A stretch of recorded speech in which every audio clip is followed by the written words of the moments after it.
guys, it's Lindsay from L2IG here today. What do you do when and if you eat something bad? This is the question so many of our readers ask us, so we're providing those answers for you today. This is the second part of the three-part series, so make sure you go ahead and watch part one of this series so that you're able to get the most out of all of the tips. And I have the previous video linked in the video description below for you. Now, from the top two gut health experts and from my own experience, together we have all of these remedies that you need. And today I'll be sharing more of these tips with you. Make sure you hit that subscribe button so you're not going to miss any of the new content. Okay, so tip number 4 and 5 are the tips that I'm sharing with you today. And again, this is a total of 7 tips that I'm sharing as to what you do when you eat something bad. So tip number 4 that I'm sharing with you guys today is detox. If you've watched any of my other videos, you know that I'm a huge fan of detox because all my detox pathways were completely blocked when I started my healing journey. And so that was one of the number one things that really got me to flush things out to the point that I could tolerate antipathogens and finally start getting that deeper level of healing. So you want to make sure that you also are opening all of your detox pathways. The tips I've already shared with you guys do help greatly in detoxing, but we're going to go a little bit more in depth today about some other things that you can do. So here's a couple of ways. You could do an Epsom salt bath. That's a great way and just a great healing avenue for so many different things. If you're not familiar with it, the Epsom salt contains magnesium. And so this is super helpful in pulling out those toxins. Many people actually use it for pain relief. Stiff joints or injuries, things like that. It's so amazing, you guys, for that. And it just helps to start pulling, again, those toxins. Plus, it's relaxing, right? Who doesn't like to go jump in the bath? Another thing you can do is sweat it out. So exercise, really kind of get your heart pumping, but most importantly, you really want to be sweating. The sweat glands and producing that sweat, that's actually a form of detoxing in itself, and it's purging out those toxins. So whatever you can do, depending on your level of healing and your energy and all of that, take that into account, but maybe find some way that you can sweat a little bit, and exercise, of course, is great for that. Infrared saunas is another thing. Jeannie recommends, however, making sure you have the right type of infrared sauna because some of them actually emit radiation and those harmful waves that we do not want going on, especially when we're healing from IBD. So just make sure you're checking that out, that it's the correct one.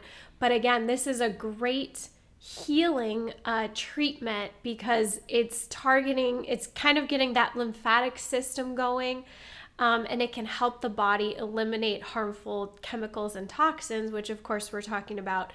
If we consume something bad, we really want to get all that open and going. So the ones that I've mentioned so far, they all kind of get the lymph system up and running. And this is important, again, not just to get the food out, but then help with the systemic issues that are related or could potentially happen in the future from consuming whatever it was, because it could be bad bacteria, fungus, who knows, what it was that could have been triggering on or around or in the food. So we want to make sure that it doesn't go creating more inflammation, not just in the GI, but in the rest of the body would be that systemic reaction. Tip number 5 would be a colonic massage or a hot castor oil pack. So Genie's colonic massage is amazing. It's great for so many things, including like trapped gas. It could be good for that cramping, trapped stool, constipation. Even for babies who are having issues, you're able to kind of do this massage on their tummies, and it's gentle enough to not cause problems, but strong enough to get the movement going with that colon paralysis if it's just kind of stagnant and stationary like this, whereas it should be kind of having that movement, right? So that's what I love about it. It's strong enough, like I said, but it's gentle enough that you're not going to be going in there and causing more inflammation is the last thing we need. So this is going to assist in gently pushing out that item that was ingested, but again, in a safe way.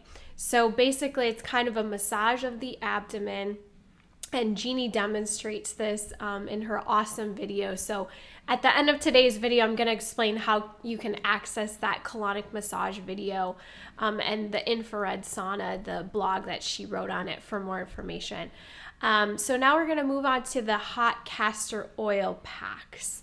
These, again, are great for so many things, even including painful menstruation. I used it for myself when I would get those types of cramps on my abdomen or on my lower back. This promotes circulation and healing of the tissues and the organs underneath the skin. And the liver gets activated too, which again starts with that circulation, that detoxing that we want, especially in this type of a situation, to get the bad stuff out. It can also help with pain, inflammation as well. So if there's bloating, gas, cramping, pain from this food, this is like a overall gateway to some relief. So if you haven't given it a try, I highly recommend it. They even use castor oil packs for injuries. I've personally used it after I've gotten certain treatments. And I felt really sore or kind of inflamed. I would use it on those areas, and by the next day, just the inflammation was like totally down. So Genie carries the entire castor oil pack in the shop, which is great. So you guys don't have to go out and be looking for all these different items for the package, and super easy to access in the shop. Everything you need. She definitely made that kit a priority in the shop because it's one of her #1 go-tos. So definitely check that out. And there you have it. That's tip 4 and 5 of things that I've done when I have eaten something bad, and that's been helpful to me.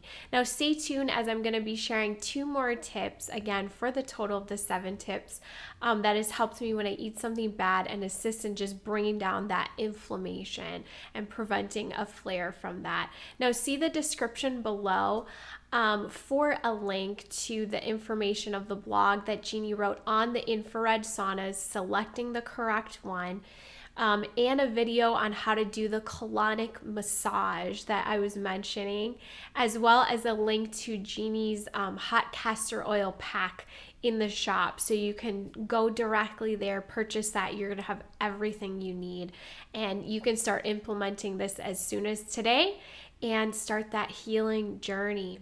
Now, what helps you when you have eaten something bad?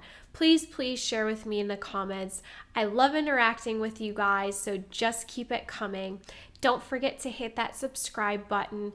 Happy healing, and remember, always listen to your gut.